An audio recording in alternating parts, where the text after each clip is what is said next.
Hello నమస్తే welcome to మనం TV. Chiranjeevi లాంటి స్టార్డమ్ ఉన్న వ్యక్తి పబ్లిక్‌లో మా ఇంట్లో అందరూ ఆడపిల్లలు ఉన్నారు. ఒక్క మగ పిల్లవాడు ఉంటే బావుండు. ఆడపిల్లలతో లెగసీ రాదు అన్నట్టు మాట్లాడారు. అసలు ఇది ఎంతవరకు కరెక్ట్? నిజంగా ఆయన్ని ఆడపిల్లల్ని అవమానించినట్టే మాట్లాడారా? అనేది తెలుసుకోవడానికి ప్రయత్నం చేద్దాం. ఇప్పుడు మనతో ఉన్నారు సీనియర్ జర్నలిస్ట్ కట్టా కార్తిక్ గారు. నమస్తే సార్. నమస్తే రమ్య. సార్, చిరంజీవి గారు పబ్లిక్‌లో అన్నారు. మాకందరూ ఆడపిల్లలే ఉన్నారు. ఆడపిల్లలతో లెగసీ రాదు అన్నట్టు మాట్లాడారు. ఇది ఎంతవరకు కరెక్ట్ అంటారు? నేను చూసినంత వరకు, నాకు అర్థమైనంత వరకు చిరంజీవి గారు చెప్పదలుచుకుంది ఏంటి అంటే, మా ఇంట్లో మొత్తం ఆడవాళ్ళే ఉన్నారు. లేడీస్ హాస్టల్‌కి వార్డెన్‌గా నేనున్నాను. ఇంట్లో ఒక మగ పిల్లవాడు కూడా ఉంటే చాలా బాగుండేది. ఈసారి మగ పిల్లవాడిని కనరా రామ్ చరణ్ అన్నట్టు, అంటే ఒక మగ పిల్లవాడు కూడా ఇంట్లో ఉంటే బాగుండని ఒక ఆలోచనతో చెప్పినట్టు అనిపించింది తప్ప, కావాలని మహిళల్ని అవమానపరచడం ఆయన ఉద్దేశంగా నాకు అనిపించలేదు.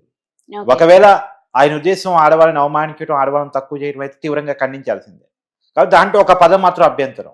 ఆడపిల్లలు ఉంటే లెగసీ కంటిన్యూ కాదు, మగ పిల్లగాళ్ళైతేనే లెగసీ కంటిన్యూ అవుతుంది అనే ఒక భావన తప్పు. యెస్. ఆ భావన చాలా మందిలో ఉంటుంది, చాలా తప్పది. ఈ భావన ఫలితంగానే జరిగిన ఒక మిస్టేక్ ఏంటంటే, ఒక టైంలో అమ్మాయిలు పుడితే ముందుగానే గర్భసంచి తీసేసుకునేవాళ్ళు, అవును. అబార్షన్ చేపించుకునేవాళ్ళు. అంటే ఇప్పుడంటే కొద్దిగా చట్టరీత్యా క్రైమ్. సిట్ అవును. అయిపోయింది కానీ, రూల్స్ సిట్ అయిపోయినాయి కానీ, ఒక టైంలో చేసేవాళ్ళు. దాని ఫలితంగా అబ్బాయిలు అమ్మాయిల నిష్పత్తిలో అబ్బాయిల కంటే అమ్మాయిలు చాలా తక్కువ ఉన్నారు. అబ్బాయిలు చాలా మంది పెళ్లిళ్ళు కాని పరిస్థితి. యెస్. మన తెలుగు రాష్ట్రాల్లో కులాల ఫీలింగ్ ఎక్కువ. కానీ పెళ్లిళ్ళకి వచ్చేసరికి పెళ్లిళ్ళు కాక కులాలు కూడా పక్కన పెట్టి వేరే కులాలపై అమ్మాయిలను పెళ్లి చేసుకున్న పరిస్థితి. సరే, ఆ పరిస్థితిలో ఇవాళ ఉన్నారు. కానీ ఆ రకంగా చూసినప్పుడు చిరంజీవి గారు అదృష్టవంతుడు. ఎందుకు? ఇంట్లో అంతా ఆడవాళ్ళే పుట్టారు. ఆడవాళ్ళు పుట్టడం ఇవాళ మహాభాగ్యం, మహాలక్ష్మి భాగ్యం. అవును. కాబట్టి అమ్మాయిలు పుట్టారు కాబట్టి ఆయన అదృష్టవంతుడిగా నేను భావిస్తున్నాను. సరే, ఇంకొక విషయం కూడా నేను చెప్పదలుచుకున్నాను. లెగసీకి వచ్చేసరికి చాలా మంది ఉదాహరణ నేను చెప్తా. ఆడవాళ్ళు అయి ఉండి మగవాళ్ళ కంటే ఎక్కువ లెగసీ కంటిన్యూ చేసిన వాళ్ళు చాలా మంది ఉన్నారు. ఇందిరాగాంధీ హ్మ్. Super women of India. నేను అనలే ఈ మాట. బీజేపీ లీడరు, బీజేపీ అగ్రనేత అటల్ బిహారీ వాజ్పేయి మాజీ ప్రధాని అన్నారు ఇందిరాగాంధీని ఉద్దేశించి. కాంగ్రెస్ పార్టీని ఆయన తీవ్రంగా వ్యతిరేకిస్తారు. ఇందిరాగాంధీ విధానాలకు వ్యతిరేకంగా ఆయన పోరాటం చేశారు. కానీ ఆయనే ఇందిరాగాంధీని ఉద్దేశించి ఈ మాట అన్నారు. చాలా కాలం ఈ దేశాన్ని ఏలింది, తన కనుసరణలో దేశాన్ని తిప్పింది. సరే, పక్కన పెట్టేద్దాం. ఇది సోనియా గాంధీ.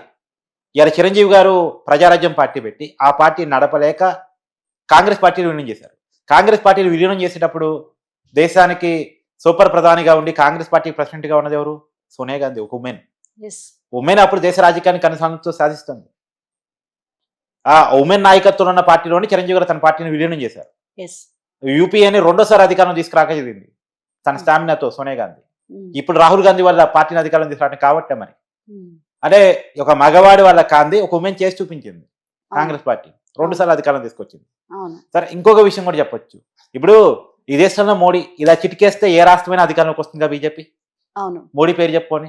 కానీ బెంగాల్ మాత్రం అనుకున్నట్టు కావట్లే. అక్కడ ముఖ్యమంత్రిగా ఉంది ఒక ఉమెన్, మమతా బెనర్జీ. యెస్. ఒక ఉమెన్ చెమటలు పట్టిస్తుంది. ఎట్టి పరిస్థితుల్లో బెంగాల్ తమ కైవసం చేసుకోవాలని బీజేపీ ప్రయత్నం చేస్తున్నా బీజేపీ వాళ్ళు కావట్లే. ఎందుకు? ఒక ఉమెన్ చాలా స్ట్రాంగ్. అక్కడ చాలా మంది జెంట్స్ ఆ ఉమెన్ కిందే పనిచేస్తున్నారు. యెస్. తర్వాత జయలలిత మన సౌత్కి వచ్చేసరికి ఇప్పుడు రెండుసారి తమిళనాడులో ఎవరికి రెండోసారి తిరిగి అధికారం ఎవరు? ఒకసారి అధికారం ఇస్తే రెండోసారి వేరే పార్టీకి ఇస్తారు. కానీ రెండోసారి అధికారాన్ని తెచ్చుకోగలిగింది. చనిపోయేంత వరకు కూడా ముఖ్యమంత్రి స్థాయిలో ఉండగలిగింది. హ్మ్. రెండుసార్లు వరుసగా తన అన్నాడీఎంకే పార్టీని అధికారం తెచ్చుకోగలిగింది. కరుణానిధిని పరుగులెత్తిచ్చింది. హ్మ్. తమిళనాడు నా అడ్డా అనుకున్నాడు కరుణానిధి. అలాంటి కరుణానిధిని పరిగెత్తిచ్చింది ఒక ఉమెన్ జయలలిత. హ్మ్. ఇప్పుడు సైన్స్ అండ్ టెక్నాలజీ చూడు, జాబ్ రంగం చూడు, ఏ రంగమైనా చూడు, ఈ రంగం ఆ రంగం కాదు. ఏ రంగంలో ఉమెన్ తక్కువ ఉన్నారు చెప్పు? హ్మ్. పైలట్ నడుపుతున్నారు మహిళలు, అంతరిక్షంలో పోగలుగుతున్నారు మహిళలు, జాబుల్లో సీఈఓ రేంజ్ లో ఉన్నారు మహిళలు, కీ వ్యాపార రోల్స్‌లో రంగంలో ఉన్నారు. ఎంటర్‌ప్రెన్యూర్ గా ఉన్నారు ఉమెన్. హ్మ్. ఇప్పుడు చిరంజీవి గారి కుటుంబంలో కూడా చిరంజీవి గారు చాలా గర్వంగా చెప్పుకుంటా ఉంటారు. ఆ ఇంటి పెత్తనం మొత్తం కూడా సురేఖ గారు చూస్తారు, ఉపాసన గారు చూస్తారు. ఆ కుటుంబాన్ని నడిపించేది వాళ్ళిద్దరు. యెస్. అంటే వాళ్ళకి మహిళల పట్ల తక్కువ బాగుందని నేను అనుకోను. ఎందుకంటే మహిళలకు అంత ప్రయారిటీ ఇస్తున్నారు వాళ్ళు. అవును సార్. 'క్లింకారా' పుట్టాక గూడా వాళ్ళ ఫ్యామిలీ అంతా అనౌన్స్ చేశారు. మాకంతా సక్సెస్సే ఉంది. అదే. పవన్ కళ్యాణ్ గారు చూసుకుంటే డిప్యూటీ సీఎం అయ్యారు. ఇక్కడ కూడా హ్మ్. లవ్లీ కిడ్స్ అని వాడారు ఆయన. హ్మ్. అంటే ఆడపిల్లని ప్రేమిస్తున్నట్టే చెప్పారు. కానీ యథాలాపంగా కొన్ని పదాలు వాడారు. ఆ పదాల్లో తప్పులు దొల్లాయి, నో డౌట్ ఎటర్. ఆ పదాలు తప్పు. లెగసీ అనే పదం ఒకటి నేను ఖండిస్తా, మిగతాదంతా ఆయన చెప్పదలుచుకున్న కంటెంట్ వేరు, చెప్పింది వేరుగా నాకు అనిపించింది మరి.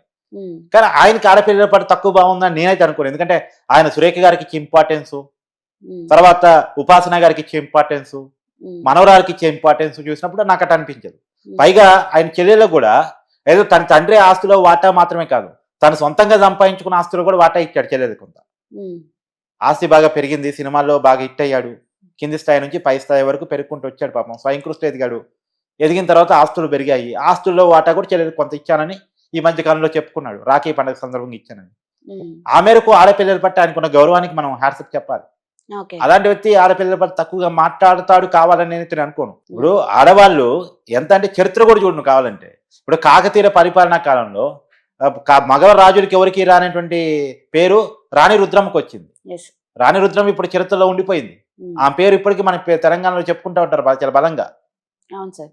కాబట్టి మహిళలు తక్కువ మగవాళ్ళు ఎక్కువ అంటానికి ఏమీ లేదు. ఎవరు శక్తి సామర్థ్యాల కొద్దీ జెండర్ తేడా లేకుండా వాళ్ళ స్థాయిలో ఎదుగుతూ ఉన్నారు, వాళ్ళ సామర్థ్యాన్ని చూపించుకుంటా ఉన్నారు. ఇప్పుడు పిటి ఉష, ఉమ్, పివి సింధు, ఇలా అనేక మంది క్రీడా రంగం చూడు, వ్యాపార రంగం చూడు, ఏ రంగమైనా సరే. ఇలా అపోలో హాస్పిటల్స్ హైదరాబాద్ నడిపిస్తున్నారు, ఉపాసన. ఉమ్, మరి మహిళే కదా. ఉమ్, ఏ రంగమైనా మహిళలు వాళ్ళు ఏలుతున్నారు. ఇలా జెండర్ తేడా ఉంది అని కూడా ఒకప్పుడు లేక లేదు ఇక పరిస్థితి. అయితే ఇప్పుడు చూసుకుంటే కార్తిక్ గారు, ఈ మధ్య కాలంలో చిరంజీవి గారు ఏం మాట్లాడినా గానీ అది కాంట్రవర్సీ అవుతుంది. ఒకవైపు పొలిటికల్లో గానీ, ఇటు ఇండస్ట్రీలో, మూవీ ఇండస్ట్రీలో గానీ ట్రోల్ అవుతున్నారు బాగా. ఎందుకని అలాగా? అంటే పండ్లున్న చెట్టుకే రాళ్ళు పడతా ఉంటాయి. ఉమ్, ఆయన గురించి నెగిటివ్ వార్త ఇచ్చినా పాజిటివ్ వార్త ఇచ్చినా జనం చూస్తారు వ్యూవర్షిప్ కోసం. కోడిగుడ్డ మీద ఈకలు బేకి కాంట్రవర్సీ క్రియేట్ చేసి దాన్ని పెంచి పోషించి దాని ద్వారా వ్యూస్ పెంచుకుందాం అనే ఉద్దేశం, ఓకే. అంతేగాని వాస్తవాన్ని ప్రజలకు అందిద్దామన్న ఉద్దేశం కాదు. ఉమ్, మీడియా వాళ్ళకున్న బుద్ధే కోడిగుడ్డ మీద ఈకలు బిగుతూ ఉంటారు. బయట వాళ్ళు చిరంజీవి అంటే పన్ను రాళ్ళేస్తూ ఉంటారు. ఎందుకు? పన్నున్న చెట్టుకి రాళ్ళేస్తే పండు రాళ్ళు కింద పడిపోదా అని వాళ్ళ ఉద్దేశం. ఎస్. కాబట్టి దీనికి చిరంజీవి గారు ఏం బెరికే వ్యక్తి కాదు. ఇప్పుడు ఆయన కొన్ని దశాబ్దాలుగా సినిమా జీవితంలో ఉన్నారు. అవును. 150కి పైగా సినిమాలు నటించారు. ఉమ్, క్యారెక్టర్ ఆర్టిస్ట్గా, విలన్గా, హీరోగా తన స్వయం కృషితో తను ఎదిగారు. తన ఎదగటమేగా తన కుటుంబాన్ని ఎదిగేలా డౌన్ టు చేసుకోగలిగారు. ఎత్తున్నారు. ఉమ్, డౌన్ టు ఎర్త్ ఉన్నారు. ఉమ్, కాంట్రవర్సీకి పోయే వ్యక్తి కాదు. ఉమ్, ఒకవేళ పదాలు దొరకడం తప్పని ఆయన కనిపిస్తే ఆయన క్షమాపణ చెప్పడానికి కూడా ఏమాత్రం వెనకాడరు. ఉమ్, అంటే ప్రాయశ్చిత్తానికి మించినటువంటి ఇంకోటి ఉండదు అంటారు కదా, అవును. దానికి కూడా ఆయన సిద్ధపడతాడు. ఉమ్, కాబట్టి నేను అనుకోవటం ఆయన ఏదో భయం తక్కువ చేసే ఉద్దేశంతో అన్నాడనైతే నేను అనుకోను. నాకు అర్థమైంది ఏంటంటే అక్కడ ఏదో చెప్పే ఉద్దేశంలో ఆడపిల్లలు నా ఇంట్లో ఫోటో చూపించింది సుమ, ఆ ఫోటోని కౌంటర్ ఇస్తూ ఆయన చెప్పే ప్రయత్నం చేశాడు అంతే. ఉమ్, ఓకే. థ్యాంక్ యూ కార్తిక్ గారు. Thank you.